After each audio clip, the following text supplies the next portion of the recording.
a wretch like me. I once was lost, but now I'm found. Was blind, but now I see. Isang mapagpalayang hapon po sa inyong lahat, sa ating mga taga-subaybay, sa ating kakampi online. At ang inyong lingkod, si Father Emerson po ay sumasa inyo muli ngayong hapon para sa Boses ng Kabataan. How precious did thy grace. At ako po yung humihingi ng paumanhin sa ating mga taga-subaybay. Tayo po ay hindi nakapag-live last week. At kalaki po nito ang isang malaking tungkulin na aking ginampanan. Kami po ay naanyayahan para sa pulong ng mga Ambassador for Peace, yung mga dati ng awardees at saka kasama kami ng mga future awardees. At nakatutuwa pong isipin na ikinukonsider na po officially nominee ang inyong lingkod ng Universal Peace Federation Philippines sa pangunguna ni Engineer Julius Malikdem, na ako ay isang official nominee na po para sa Pilipinas. At kaya nga po nang nasabi natin, ang inyong lingkod ay excited na makabilang sa ating mga nominado ng Ambassador for Peace Award. At ngayon po ay Miyerkules de Ceniza. Ang ating mga kapatid sa Western Christianity or ang mga Roman Catholic po ay nagdiriwang ngayon ng pagpapahid ng uling, kung saan minamarkahan ang umpisa ng panahon ng Kwaresma. Nakatutuwa pong isipin, kahit na sa simbahang Orthodox po ay walang ganitong exercises, kami po ay nakikiisa sa buong sangka-Kristyanuhan at sa sangka-Katolikohan sa buong mundo, na kami po ay sa araw na ito ay nagdiriwang ng pagpapahid ng abo sa ating mga noo. At bago po tayo magpatuloy, atin pong binabati ang ating mga kaibigan na mga OFWs, ang aking kumpare mula sa Winnipeg, Canada, na si Bob Akyal, no? At ang aking mga relatives na mula sa angkan ng Abrenica, Garcia at Corona, dyan din po sa lungsod ng Winnipeg sa Canada. Gayun din po ang ating mga taga-subaybay dito sa Pilipinas, ang ating kaibigan si Mr. Barry at si Anna Bowman mula po sa Provident Village, Marikina, at ang mga kasama natin sa Marikina Youth Leadership Conference. Magandang hapon po sa inyong lahat. Gayun din po ngayong hapon, isang mapalad tayo at tayo ay pinaunlakan ng isang kasama mula sa Marikina, isang youth leader for the past 10 years. At kami po ay naging magkaibigan way back mga 2 years ago lang po. Naging katuwang ko po ito sa pagbuo at pagbalangkas ng konsepto at adhikain ng Marikina Youth Leadership Conference.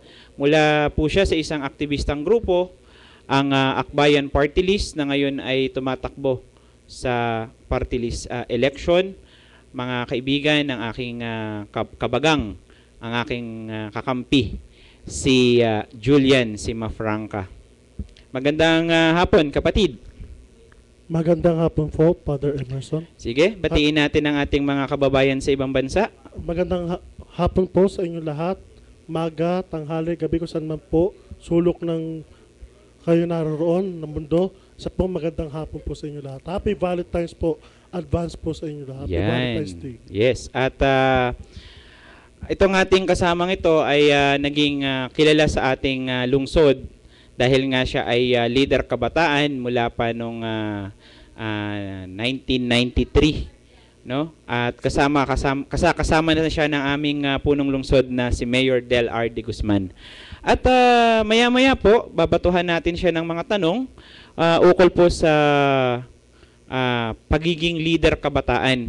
Dahil ang ating konsepto ay ipakilala at bigyang buhay ang mga kabataan, hindi lamang po sa lungsod ng Marikina, kundi dito po sa ating bansang Pilipinas. At sayang nga lang po at hindi ma-play ang ating video presentation para sa araw na ito kung saan ibinabahagi po ng inyong lingkod ang kanyang buhay, ministeryo, hanggang sa naging ganito po ang inyong lingkod. Habang nagdiriwang ang buong mundo sa pagpapahid ng uling sa ating mga noo, ay nagdesisyon ng ating Santo Papa, Benito XVI, na magbitiw sa kanyang tungkulin. Nakalulungkot lamang din po, kahit po tayo ay nasa kabilang bahagi ng Kristyanismo sa mundo, tayo ay nalulungkot dahil naging bahagi po ang ating minamahal na Santo Papa Benito XVI ng pagkakaroon ng unification o yung pag-iisa mula sa Western o ang Roman Catholic at ang Orthodox. Ipinagpatuloy po niya ang adhikain ng nasirang Beato o Blessed Pope John Paul II na bigyang daan at pagdugtungin muli ang mga sentimiento at maging buong iisang simbahan muli ang West at East. At nakakatuwa po na naging kandidato po ngayon, hindi man po opisyal, kundi isa sa mga kinokonsidera ang ating minamahal na pinakabata at pinakabagong kardinal mula dito sa Arsobispado de Manila, ang ating Cardinal Tagle. At nawa sa tulong at gabay ng Panginoon sa pagpasok ng conclave ng mga kardinal sa Batikano ay maikonsider at mailagay sa isang magandang estado ang simbahan dito sa anang Katolisismo dito sa Pilipinas. At sa oras po na maikonsider at mailagay sa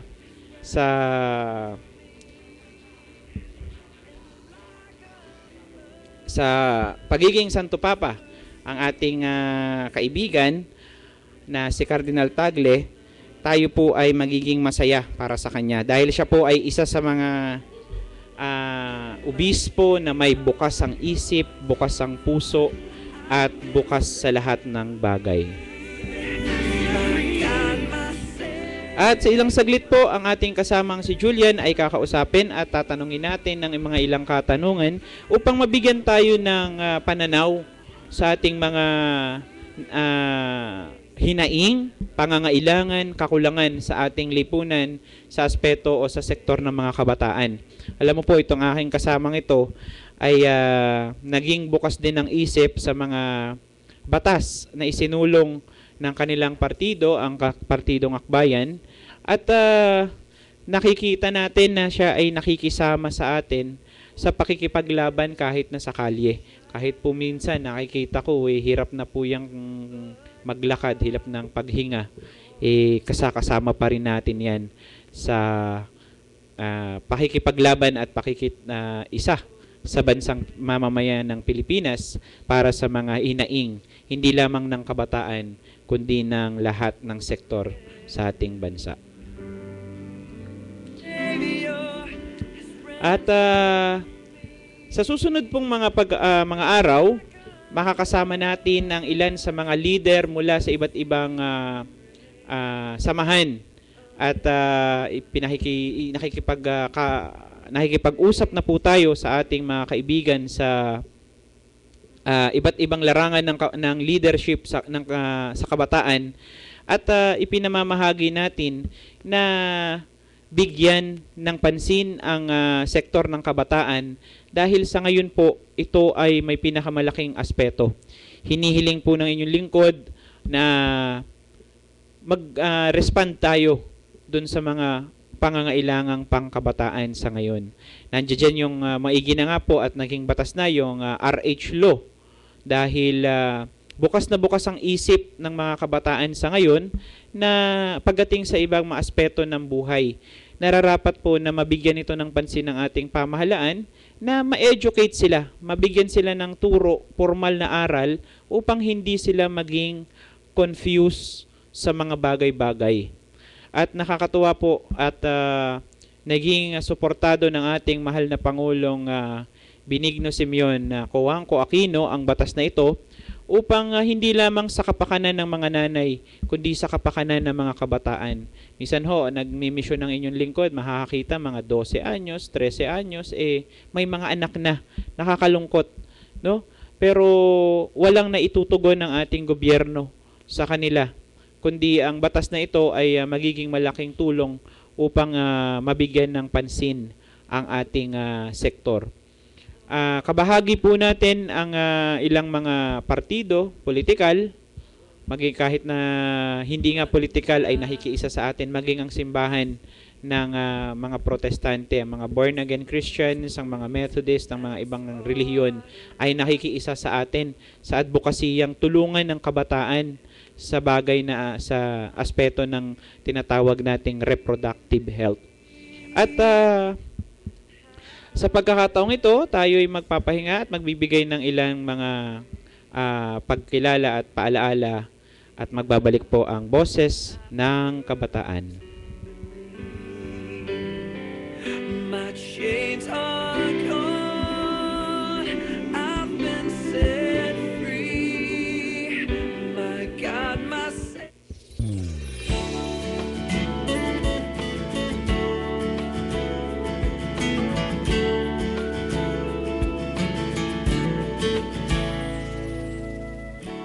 marinig ko lang pangalan mo,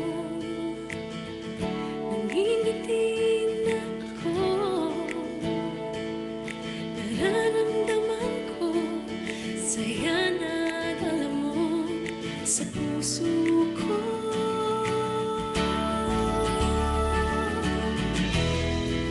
Dahil sa'yo nagsikap ako.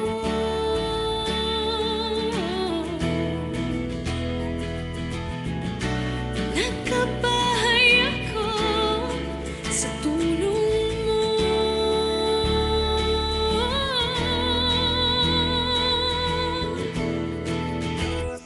Love kita, pag-ibig ko. Love kita, pag-ibig ko. Love kita,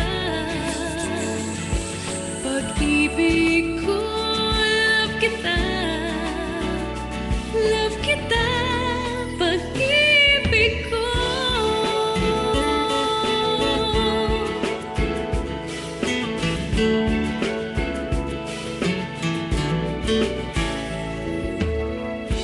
Huwag ka sanang magbabago, lagi sanang isipin ako.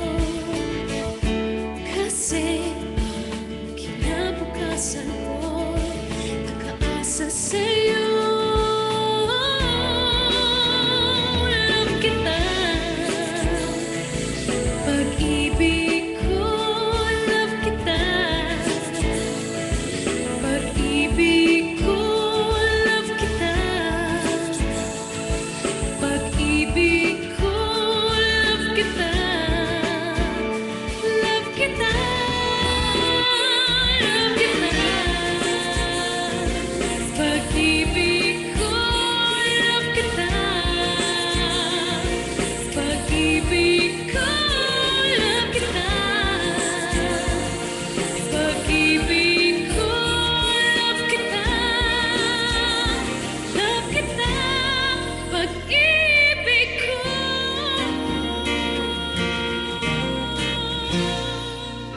My business was small, but one bank saw my potential. This used to be Idleland. Until one bank helped transform my business. I've worked here for many years now. But one bank was my link to home. I knew I was in good hands with the best bank. Leading the industry then till now. No matter who we are, no matter where we are, You take care of our money as if it were yours. 50 fruitful years. And we've only just begun. You're in good hands. With Metro Bank.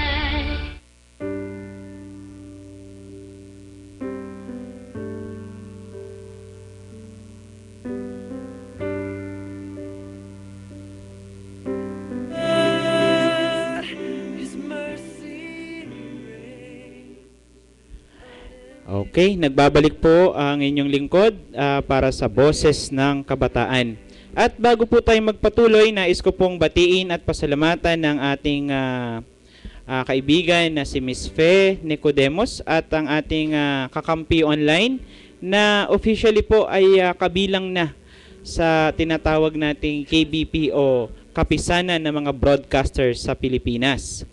At napakapalad natin na ilang panahon lang, less than a month na nandito tayo, ay nakasama na ang ating kakampi online sa ating kapisanan ng mga broadcaster ng Pilipinas. At sa atin pong pagpapatuloy, atin pong kakausapin ng ating kaibigan at ang ating panauhin ngayong araw na si Julian.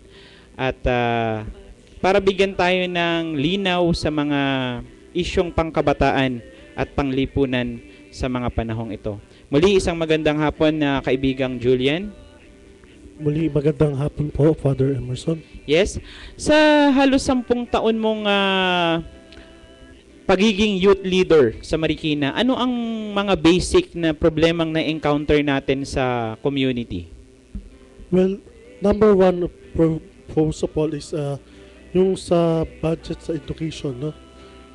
Education talagang number one problema ng youth natin sa ating bansa. At I think the government must put more funds in education. Yes. At sa anong aspeto ng edukasyon kailangan tutukan ng mga kabataan sa ngayon, sa panahon ngayon? Sa aking palagay, mas matututukan natin sila kung hindi na yung edukasyon na natural na edukasyon eh. May iba na kasi twist na edukasyon na yon. Yung twist na may matututunan talaga kabataan. Hindi yung basta ka na lang edukasyon na sa libro, sa eskwelahan. Mas focus na kasi ng youth na yon. Yung may magigain sila. Yung may matutulungan yung pamilya nila sa kanilang pang-araw-araw na pangangailangan. Yes. Okay, maganda yan. Maganda yung sinasabi mo. At ang ating kakampi online ay napakabukas dyan sa mga bagay na ganyan, sa aspetong makakatulong sa ating lipunan, lalo't higit sa ating mga kabataan. At isa sa mga nabanggit mo ay yung edukasyon. Nakatutok ba? Nakikita ba, nararamdaman ba natin sa komunidad yung pagtutok ng ating gobyerno, lalo na ng ating minamahal na Pangulong Pinoy, ang assistance ng gobyerno sa ating educational sector? Nakatutok naman ang ating gobyerno sa tulong siyempre ng ating pinakamamahal na Pangulo. Pero sa aking palagay, mas kailangan pang i-focus ng DepEd ang kanilang time para mas matutunan pa ng youth yung sa mga bagay-bagay na makakatulong sa kanila pang-araw-araw. Yan. Bukod sa edukasyon, ano pa yung ating kailangan na proyekto, programa para sa mga kabataan, hindi lang sa Marikina, kundi sa buong bansa? Para sa akin, kailangan magkaroon sila ng livelihood, no? Na makakita sila ng pera, matutulungan ng kanilang pamilya, na hindi na sila umasa sa kanilang mga magulang na hingi ng hingi dito, hingi dyan, mapega na mapera para pang-aral. Yun. Makasuporta sa kanilang pang-araw-araw na pag-aaral ng kailangan, livelihood. Yun, maganda yun, ano. At siguro sa darating na mga panahon matutugunan yan ng ating gobyerno. Sa akin, alam mo, nung tayo ay nagsimula sa MYLC, naging pangarap ko na yan. Pero sabi nga nila, you cannot get things in a twinkling of an eye. Pero sa panahon, itong taon na to, ang ating ngang tema ay MYLC Changing Lives 2013. Inumpisahan natin nung Disyembre yung ating pagbabago ng buhay ng ilan sa ating mga kasama at pamilya, kasama ng pamilya nila, lalo na yung mga talagang nangangailangan. At sa palagay mo sa taong ito, ano pa yung maaari nating ibahagi sa mga kabataan na maaring magamit nila, hindi lang pinansyal, kundi yung maaari nilang pagyamanin hanggang sa mga susunod na panahon? Ang pinaka main focus kasi natin ay ang salitang leadership, no? Nung ma-enhance ang kanilang pamumuno, dahil naniniwala ako na ang mga kabataan na susunod na mga leader na ating bansa. So, kaya nga pinopropose ko na magkaroon tayo ng serye ng mga leadership trainings, mga drug symposium, na talagang ma-enhance ang kabataan natin sa lipunan. Yan. Tanong lang ano sa palagay mo, natutugunan ba itong mga payak na programang ito ng ating lungsod ng Marikina? Sa pamamagitan, siyempre, ng ating butihing mayor, na Mayor Del de Guzman, ay talagang natututukan ito. Pero nakakalungkot nga lang, sa aking personal opinion, ang dapat na ahensya ng kabataan na nakatutok dito ay parang nawawala sa eksena. Tulad ng SK na sa tingin ko ay parang hindi sila visible enough dahil hinahanap sila. Para sa akin, konting effort pa na matulungan ng kabataan dahil sila yung boses natin. Sila yung nandyan sa gobyerno. Sila ginawa para tulungan ng kabataan. Yes. Napansin ko lang, nabanggit mo na rin lang ang SK. Naging mainit ng issue noon ang SK, yung tinatawag nilang abolition or itong isa, yung reform. Sa palagay mo, ano ang tama? I-abolish na ba ang SK o i-restore natin at i-reforma? Pinaglaban po namin sa Partido Akbayan kasama siyempre ang kakampi sila Ate Fe, alam po nila yan, na i-reforma ang SK at hindi i-abolish. Kasi naniniwala ako na ang SK ang namumukod tanging boses ng kabataan sa gobyerno. Kung ang gusto kasi ng mga taga-abolish, mag-appoint na lang ng isang kagawad na mamumuno sa kabataan. Paano kung yung kagawad 50 years old? Di ba matuturing pang kabataan? Kaya naniniwala ako na meron pa Kumbaga, iangat lang yung edad mula 15 to 17, gawin itong 18 to 21 years old na pwedeng may isip na na mamuno sa ating bansa. Yun nga din napansin ko yung bagay na yan. Kasi hindi naman sa masama ang loob ko at hindi ako nakatakbo ng SK. Supposed to be tatakbo dapat ako ng time na binago yung edad. Pero nagtataka lamang ako bakit ang ating, kung sino mang senador o congressman ang gumawa niyang batas na yan na ibaba from 15 to 18 ang edad ng SK. Sa pananaw ko hindi dapat dahil una't higit ang mga kabataan, lalo't edad 15 hanggang 18, ang isip pa niyan dalawa. Manligaw, mag-aral, at mga iba pang bagay. I mean, enjoyment ang buhay nila during that period. Pero binago yan ng binago yan ng ating mga mambabatas at nakakagulat man din lamang na ganun ang nangyari. Sabi ko, kung irereforma, pero kung ako tatanungin, itaas nila ang edad kasi ang mandato naman ng batas natin, ang ating youth ay abot ng 35 years old. So, yung 15 to 18, hahawak sila ng pondo na 10% ng kanilang annual budget sa barangay. Minsan dyan, kung maganda-ganda ang business ng barangay o ang income ng barangay, umaabot ng 1 hanggang 5 milyon ang hinahawakan ng SK. Ngunit nakikita natin, ganun-ganun lang, basketball lang. Kaya nga tayo sa MYLC, hindi na natin kinuha yung mga project na sports. Dahil palanaw ko, yun na lang ang kayang gawin ng SK ngayon. Gusto natin sana, since ang SK ang stepping stone ng leadership ng mga kabataan natin at ng mga future leaders, dapat mabigyan ito ng empowerment, mabigyan ito ng malalimang usapin at paghandaan ang kanilang pamumuno dito sa ating bansa. Dahil sa tuwi-tuwinan na sila ay nalalagay sa alanganin ang future ng bansa. Kung papansinin natin mga kababayan, ang ating mga leader ngayon ay mga leader na mga anak, apo ng ating mga dating leader ng bansa. Pero hindi ba natin naiisip na pagdating ng panahon, maaaring yung mga anak natin o yung mga kabataan ngayon na edad 20 pataas, ang siyang mamumuno na sa ating bansa. Sa malayang pag-uopinyon lang, kung bibigyan natin ng magandang pananaw, ang SK ang pinakamagandang pundasyon para hibugin ang ating mga kabataan sa pamumuno.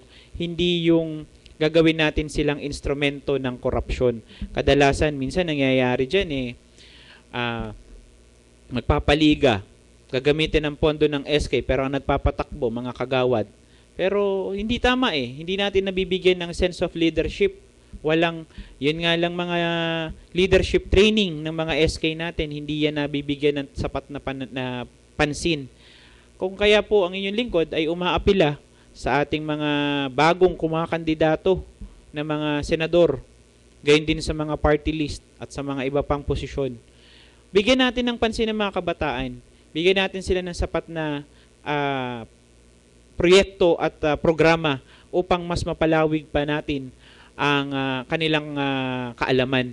Dahil sa kapanahunan po ng 20, 30 hanggang 50 taon mula ngayon, itong mga kabataan na nasa paligid natin, sila na po ang kabataang nakatayo sa mga pwesto. Kaya natutuwa tayo at nandito ang ating kasamang Julian, at kahit na hindi kami tinatawag sa politika o maging tinatawag man kami sa politika, pero hindi kami sumasagot dahil naniniwala kami na ang paglilingkod hindi sa politika. Dahil kapag ka pumasok ka sa politika, ang network mo, ang sources mo ay nagiging limitado. No? Kung halimbawa hindi mo kapartido, hindi mo siya pwedeng lapitan. Pagka kapartido ka, okay ka. So parang nagiging form of corruption ang ating kabataan sa ngayon. Kaya mabalik tayo sa ating panauhin. Ano na ang kalagayan na kapatid na Julian? Ano ang ating SK Reform Bill ngayon sa Kamara de Representante? Ang SK Reform Bill o SK House Bill number 514 kung daw nagkakamali ay SK Reform Empowerment Bill ay in-extend na ating mga butinging kongresista na yun nga, maireforma ang SK. At tama kayo, Father, na maiangat ang edad mula 15 to 17 hanggang sa 18 pataas, 18 to 21. Nang sa gayon naman, ang akin, opinion ko lang, mapagtutukan ng mga estudyante o ng mga kabataan ang pag-aaral bago yung pagpasok sa politika. Dahil yun ang pinakamatibay na pundasyon ng leadership sa ating bansa. Kapag wala kang aral, kahit may nangyari ng ganyan walang aral, hindi nakatapos, oo, magaling, maganda mga programa, pero napaikot lamang ng mga tao sa paligid. Iba pa rin yung meron kang sariling paninindigan at alam mo kung ano yung ginagawa mo. At mangyayari lamang ito kung tayo ay may sapat na aral, edukasyon sa ating sarili. No? Saka po, madagdag ko lang, yung po kasing edad 18 to 21 ay po edad na hindi na po nasususulan ng mga kamag-anak, ng mga kapatid, na tsuhin, no? Meron po kasi tayo sa SK, huwag niyo po sana mamasamain sa SK, meron extension ang paninilbihan ng mga SK chairman. Parang alam ko yan yung SK kamag-anak. SK nanay, SK lolo, SK lola, kung anong gusto ni kapitan. Yun po yung nasusunod. SK kapitan. Kadalasan kasi ang mga SK natin mga anak na mga nakaupo sa taas. Kumaga, dalawa lang yan. Either anak ng kapitan yan o anak ng kagawad na number 1. No? Pero nakakatuwang isipin na ang ating mga representante, mga senador at mga kongresista may binibigay na pansin para sa bagay na ito. Pero aking panawagan sa ating minamahal na Pangulo na ilagay natin to sa urgent matter kasi lumalaon ng panahon, ang mga kabataan ay nawawalan na ng posisyon na tama at nawawala na yung kanilang potensyal dahil sa ang ating lipunan ngayon ay napaka-impluensyado na sa maraming bagay. Sa masusunod na panahon po at araw ng ating programa, makakasama rin natin ang ilang mga leader kabataan tulad ng namumuno sa ating tinatawag na YUPADA youth outreach program against drug abuse. At ang ilan sa kanila ay mga naging kaibigan ng inyong lingkod. Sa masusunod na araw po, makakasama natin sila at aalamin natin ano ba ang programa ng gobyerno para sa mga kabataan in terms of drug abuse, para i-prevent ito sa mga sexual matters. Kadalasan po kasi ngayon, bumababa na ang edad ng mga sex workers sa ating kapaligiran. At nakakatakot isipin na isinasandal ng mga kabataang ito ang kanilang buhay sa mga ganitong hanap buhay, gayong meron namang mas magandang future para sa kanila.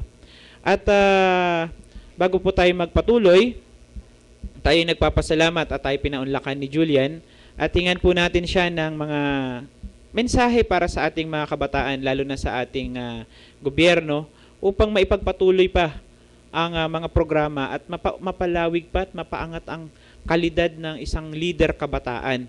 No? Sige, kapatid na Julian. Muli, bago po ang lahat, napapasalamat po ako at ako po yung nag-guest dito po sa inyong programa. Siyempre po sa aking kaibigan si Ate Fe Nicodemus. Maraming salamat po. Sa ating pong gobyerno at mga tumatakbo po na politiko, sana po mas tunan pa natin na panahon ang kabataan. Kasi po, sila po ang susunod na leader natin.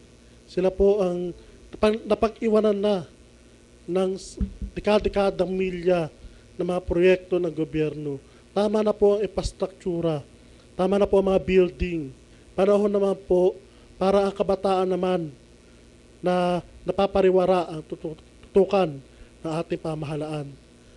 Sa ating pong mga kasamahan sa kabataan, pagpatuloy po natin ang ating mga ginagawa. Mag-aaral po tayo kung tayo po nag-aaral.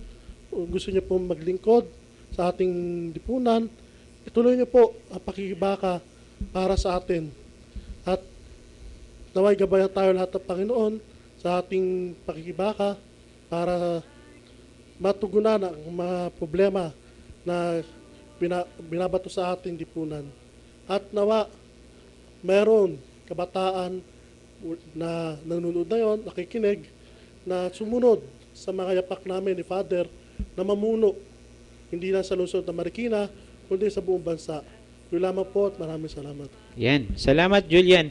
Sa totoo lang, ako 4 na taon na lang magre-retire na ako bilang kabataan. At unti-unti nating hinuhubog ang ating mga susunod na henerasyon. Isang bagay kung bakit tayo tumatayo sa larangang ito, dahil gusto nating maituro at maitanim ang binhi na makabubuti para sa ating mga kabataan. Malaking bagay po yung tinatawag nating God-fearing or God-centered at intelligent na prinsipyo. Yung God-centered, importante yan.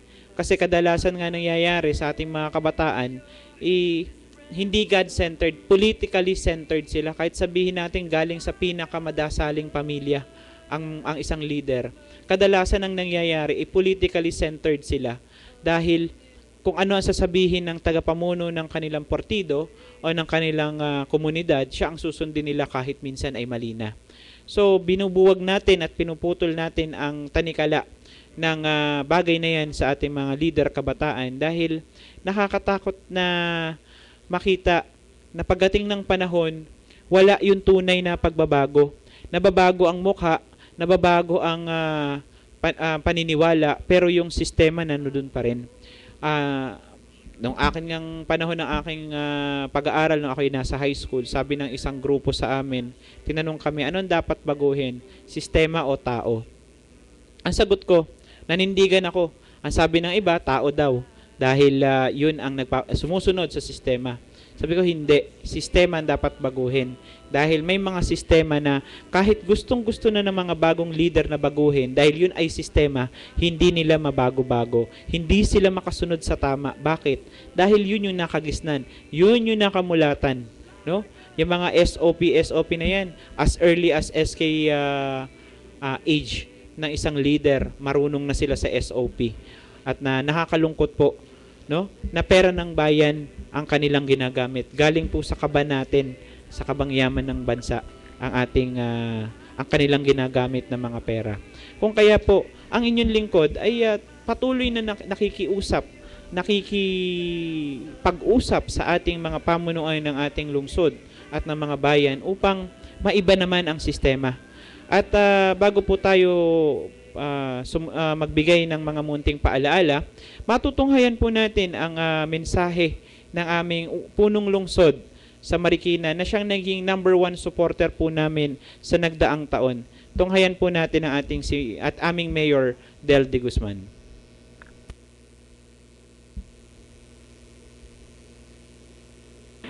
Binabati po natin si Father Emerson Beriones sa kanyang programang Boses ng Kabataan na mapapakinggan dito sa Ustream Live TV Radio.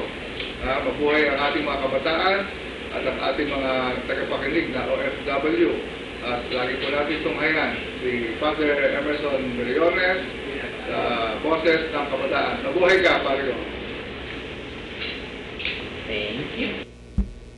Okay, maraming salamat sa aming butihing mayor. Di yun ay tatanong, yan ay aking kumparing buo. Nakakatuwa po at sa lahat po ng proyekto namin sa Marikina, nakasuporta po lagi siya. Pero tasamantalahin ko po ang pagkakataong ito kung mapapanood ng aming butihing mayor. Kung hindi man natin kayang pakilusin ang Sangguniang Kabataan Federation dahil independyente ang kanilang kalipunan sa Konsehong Pangbayan ng Marikina, hinihiling ko at umaapila po ako sa inyo na kung maaari magbuo tayo ng isang Marikina Youth Council kung saan ito ang magiging ehekutibong katawan o kinatawan ng mga kabataan sa inyong tanggapan. Dahil wala hong nagiging proyektong malinaw para sa mga kabataan. Hindi lamang po sa lungsod ng Marikina, sa lungsod ho ng maraming lungsod sa ating bayan. Walang malinaw na proyekto at paggabay ang ating sistema para sa mga kabataan. Kung mahuhubog lang natin sila sa mga susunod na panahon, magkakaroon tayo ng magandang pananaw at magandang paghubog sa mga kabataan at magkakaroon tayo ng matitinong leader mula sa sektor ng kabataan. At sa ayaw at sa gusto natin, mangyayari na itong henerasyon na ito ang siyang susunod na leader ng ating bayan. Kaya po, minabuti natin na magkaroon tayo ng programang ito na pinamagatan nating Boses ng Kabataan. Nais nating ihatid sa mga kinauukulan ang ating tinig na tayo higit sa lahat ang dapat magkaroon ng malaking pansin upang mabigyan ng mas mahabang proseso, proyekto, programa ang ating mga kabataan sa ating komunidad. At sa ilang saglit po, tayo magbibigay ng mga mumunting paalaala at magbabalik po ang ating Boses ng Kabataan.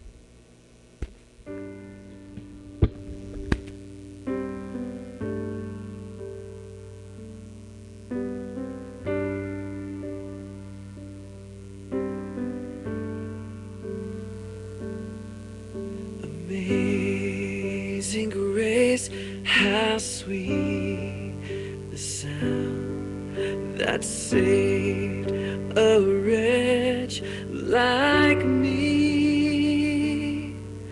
I once was lost, but now I'm found. Was blind, but now I see. 'Twas grace that taught my heart to fear, and grace my fears relieved. How precious did that grace appear the hour I first believed. My chains are gone, I've been set free. My God, my Savior has ransomed me. And like a flood, His mercy reigns. Unending love, amazing grace.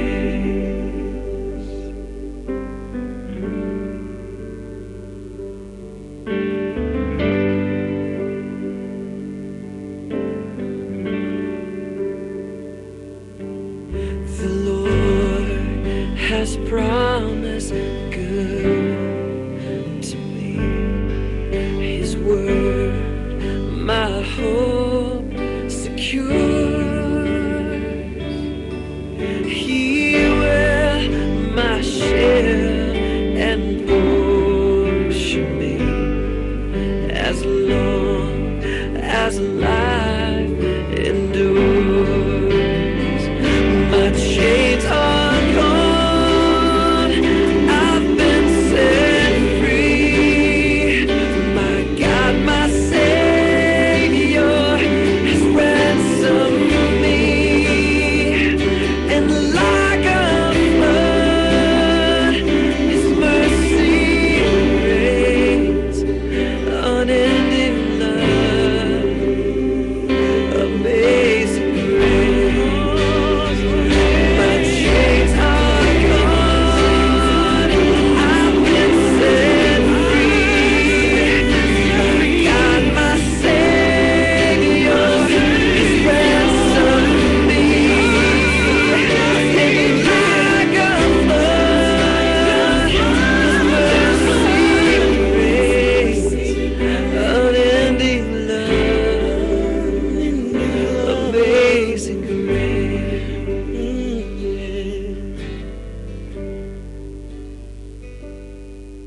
The earth shall soon.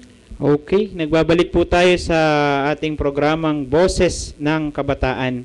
At bago po tayo magpatuloy, nais ko pong batiin ang ating Pag-ibig Fund sa kanilang gaganaping I Do Kasalang Bayan bukas sa lahat ng sulok yata ito ng bansa, hindi lang yata ito dito sa Metro Manila. At sa amin sa Marikina ay gagampanan nito at pangungunahan ng aming punong lungsod, Mayor Del de Guzman.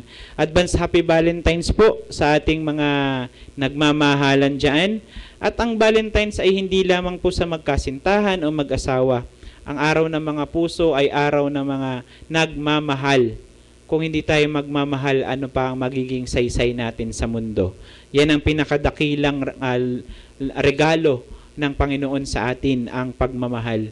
Sabi nga niya sa John 3:16, gayon na lamang ang pagsinta ng Diyos sa sanlibutan, kung kaya't ibinigay niya ang kanyang bugtong na anak.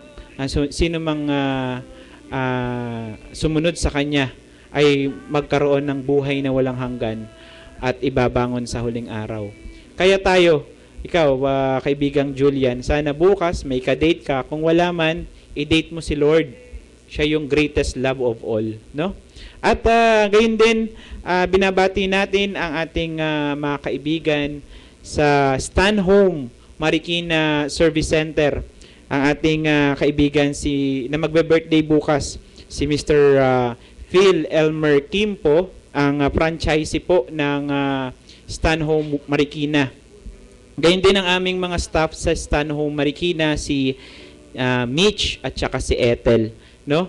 Happy Valentine sa inyo at happy birthday kay Sir Elmer Kim po. Sana po mag-sponsor kayo sa programang ito, no? At bago tayo tuluyang magtapos, ating pong pinaabot ang ating pagbati muli sa ating mga kaibigan at kakampi dyan sa ibayong dagat, lalo na dyan sa Canada, sa Winnipeg, ang ating mga kamag-anak mula sa Manitoba, ang Abrenica, ang Garcia at Contreras family, no? Ang aking mami Nati, ang aking tita Claire, ang aking tita Rosie at ang aking yung isang kapatid pa ni Lola, no? At gayon din po, binabati natin ang butihing mami ni kapatid na Julian. Happy Valentine's sa Mami Cecil, no? Happy Valentine's, ma. Yun.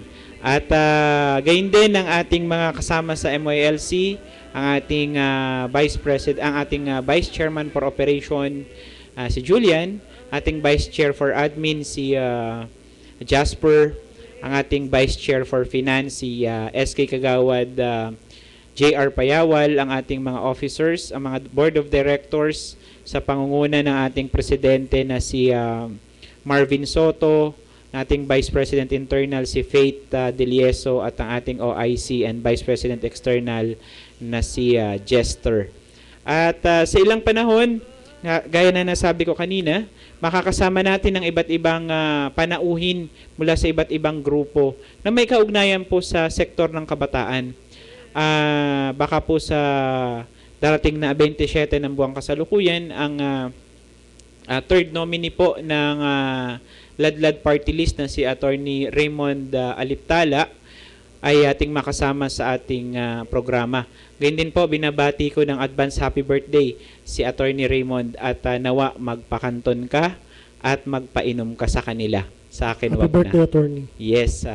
At gayon din po, bago ko makalimutan, ang aking kapatid ay nagdiriwang ng kanyang kaarawan, si Michael Camacho, mula dyan sa lungsod ng Parañaque, ay nagdiriwang po ng kanyang kaarawan nung Lunes. Kapatid, pasensya na at hindi nakadalo ang iyong kuya. No? Happy birthday at hangad ko ang mas mahabang buhay at mas mahabang pagsasama natin sa mundong ito. At sa atin pong kakampi online, sa pangunguna ni Miss Fen Nicodemos, maraming salamat at muli binabati natin ang programang ito, ang kakampi sa pagiging bahagi na, opisyal na bahagi na ng kapisanan ng mga broadcaster ng Pilipinas. Gayun din ang ating kaibigan na tumutulong sa atin, si Miss Mayet, at gayon din si Nanay Juliet ng Kakampi Marikina. At gayon din po ang kanyang grupong kinabibilangan, ang Bagong Henerasyon, no? At nagbubukas po ng isang magandang oportunidad ang Bagong Henerasyon Party List sa Marikina. At magiging bahagi po ang Marikina Youth Leadership Conference ng kanilang pagpapakalat ng magandang example o halimbawa sa ating mga tagapamunong lokal at mga kabataan. Maghahati din tayo ng mga serbisyo, di lamang pang kabataan, pang kalusugan, pang senior citizen, at pang mga pampamilya, no? At maraming salamat din po sa ating mga taga-subaybay at hangad ng inyong lingkod ang pagpapala ng poong may kapal sa ating lahat at ligtas na makapagtrabaho saan man tayong panig ng mundo naroroon.